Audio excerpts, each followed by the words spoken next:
Genesis chapter 44. Then Joseph instructed his steward, "Fill the men's sacks with as much food as they can carry, and put each one's silver in the mouth of his sack. Put my cup, the silver one, in the mouth of the youngest one's sack, along with the silver for his grain." So the steward did as Joseph had instructed. At daybreak the men were sent on their way with their donkeys.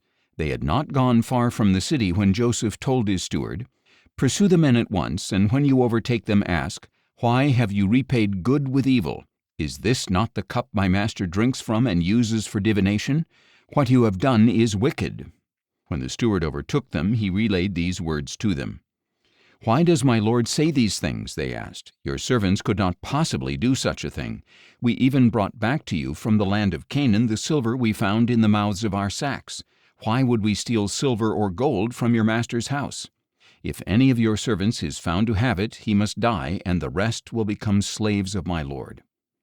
"As you say," replied the steward, "but only the one who is found with a cup will be my slave, and the rest of you shall be free of blame." So each one quickly lowered his sack to the ground and opened it.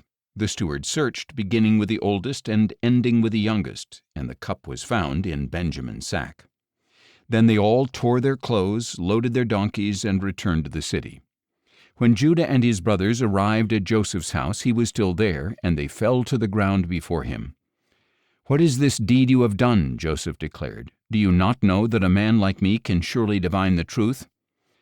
"What can we say to my lord?" Judah replied. "How can we plead? How can we justify ourselves? God has exposed the iniquity of your servants.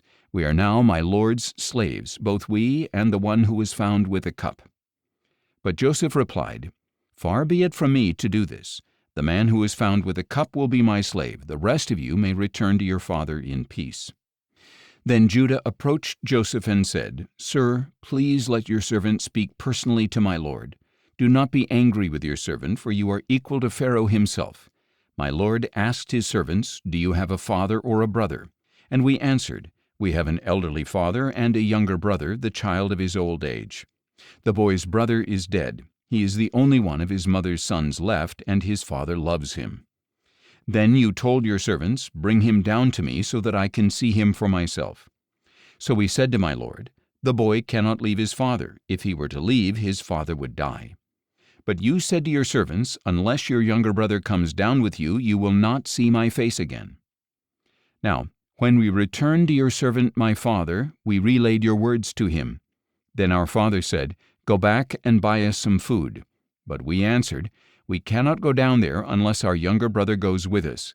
So, if our younger brother is not with us, we cannot see the man.' And your servant my father said to us, 'You know that my wife bore me 2 sons. When one of them was gone, I said, Surely he has been torn to pieces, and I have not seen him since. Now, if you also take this one from me and harm comes to him, you will bring my gray hair down to Sheol in sorrow.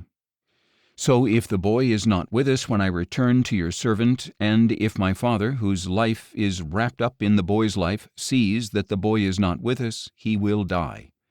Then your servants will have brought the gray hair of your servant our father down to Sheol in sorrow.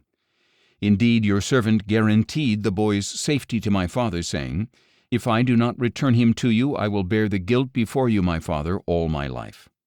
Now please, let your servant stay here as my lord's slave in place of the boy. Let him return with his brothers. For how can I go back to my father without the boy? I could not bear to see the misery that would overwhelm him."